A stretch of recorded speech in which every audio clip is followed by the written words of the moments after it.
A little bit later on. Browns the first pick, Giants number 2, Colts 3, Browns again 4. That's from Houston, by the way, because of the move with the quarterback Osweiler. Jets are Denver 5, Jets are 6, Tampa 7, Bears are 8, Niners are 9, Raiders are 10, Dolphins are 11, Buffalo 12, Redskins are 13, Green Bay 14, Arizona 15. So theoretically, teams that need a quarterback that could move into the top 5 or 6 picks would be the Dolphins, the Bills. I mean, I guess, I don't see where, I don't think the Ravens would do anything yet. Arizona just got Bradford, so that would be out. Green Bay not going to do anything. I would say really only Miami would be a little nerve-wracking if you're Buffalo. They have the 11th pick.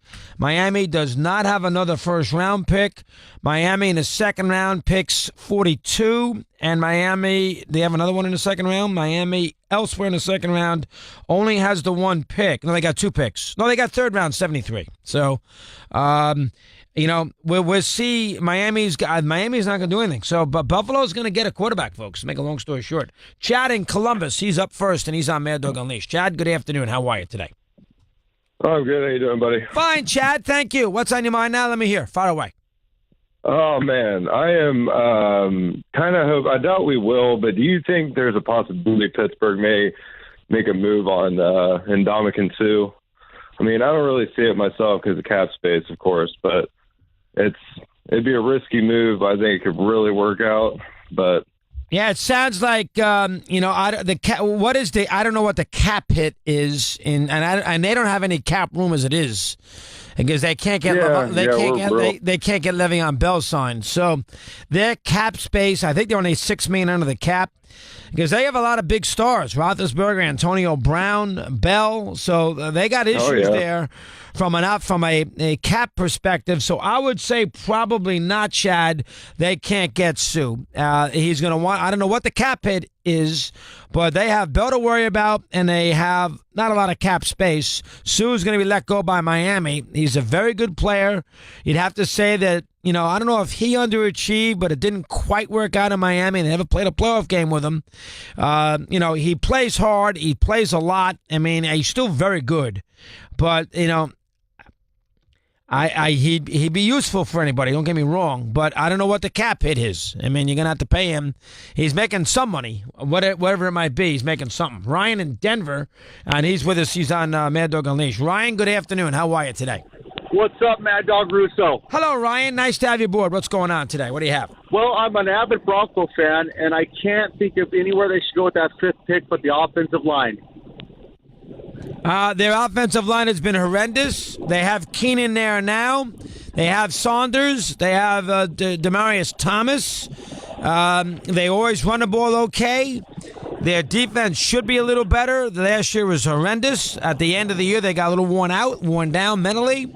I think offensive line would be a help. Now, Denver now will have the 5th pick. The kid from Notre Dame is a high pick. I think Denver, if they're going to draft a lineman and they're not going to go get a quarterback, Denver should trade down. Right. What do you think about a really good left side guard? Again, you're asking, you'd have to go call the NFL Network, NFL channel for that to break down, and I'm sure Pat Kerwin can break down the 2-deep unit on the Broncos. I'm not going to do that for you, but they do need help along the offensive line. I know there's one good lineman available from Notre Dame. But, you would think you would trade down. I think there are 2 teams that could trade out of that first 5 picks. I think the Colts could trade, and I think Denver could trade. Now, if you trade up to Denver, you're not going to have your number 1 choice of quarterback because you got to figure that you'll have the 3rd choice at the position, and you may even get further burned because somebody might trade up with Indianapolis, and that would mean Barkley goes into 3 quarterbacks, and you're sitting there taking a 4th quarterback in Mayfield.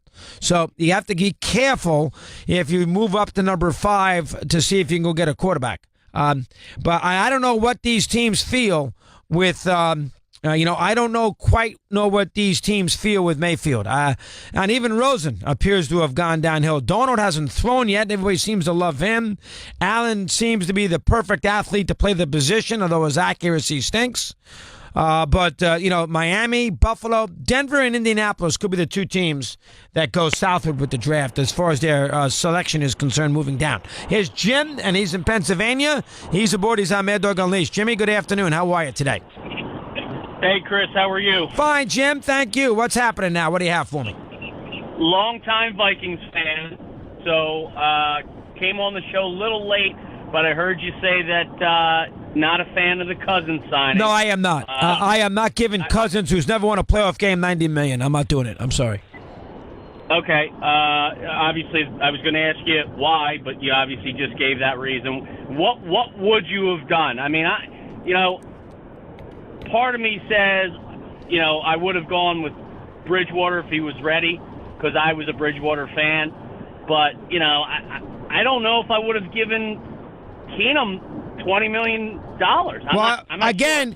Keenan would have cost you about a fifth of what, I don't know what Keenan's going to get with Minnesota. We can look that up.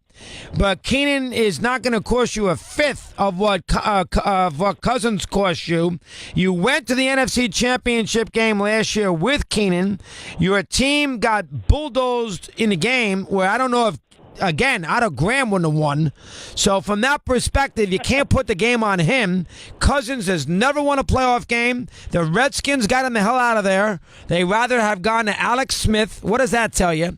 He stunk 2 years ago when he had a chance to clinch a playoff spot. Carolina beat him on a Monday night. He was awful. Giants beat him in Week 17. He was awful. He wasn't great against Green Bay in the playoffs that one year, the wild card game a few years ago. And obviously this year, although he played better and he played okay, he didn't lead the team to the postseason. So for my money, I am not bringing. I got a good team. I got a well-balanced team. I am not making him. No, he's not Aaron Rodgers. I'll pay him that money.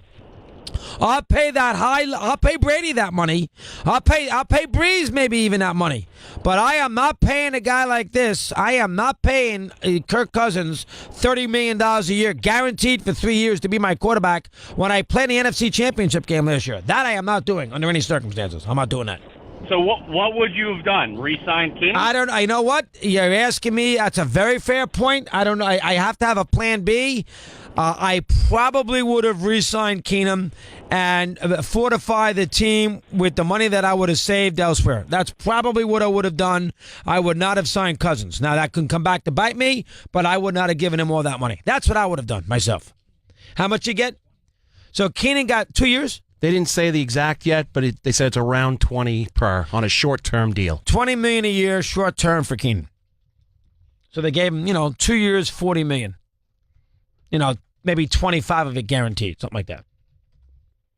Compared to $90 million guaranteed. I mean, is Kirk Cousins, folks, in your eyes, $65 million better than Case Keenum? You sure? You sure? Lee in South Jersey, he's with us here, and he's on Mad Dog Unleashed. Lee, good afternoon. Your turn. How are you today? Long time, first time, long time. Good to have you aboard, Lee. Thank you. What's on your mind now? What do you have for me? The Giants. Why didn't they release Manning? The Giants are not going to release Manning, Lee, because the Giants learned last year, late in the season, Manning's popularity in New York. Eli got a little sour with the whole idea about playing somebody else, was a little sensitive, too sensitive to it. I'm not going to sit out for, if I don't play the game, I'm not playing it. Almost a little bit like if I don't get picked to play in the basketball game, I'm taking my basketball away and nobody plays. He had a little of that attitude. And I think the Giants right now with their fan base off that season were, a little taken aback about the reaction. And I think that they are not going to cut Manning. Now, I think he's owed $18 million right around this time period, if I'm not mistaken. They are going to go to war with Manning next year. And they're going to take a chance that maybe the quarterback they get, they let him sit for a year. I mean, now you can make an argument. And I know some people think this could happen. Gettleman and Shermer have been very pro-Eli with the comments they've made. Maybe there is a chance that the Giants, trade down, get extra picks, and keep Manning and Davis Webb. Maybe it's that chance. I don't think I do that. I think if you do that And, one of these quarterbacks or more than one becomes an all-pro for the next 10 years, and you're sitting there in a year and a half with no QB, you're going to look like a horse's ass. So be careful. Dan Lang, Sports Bite. Mad Dog.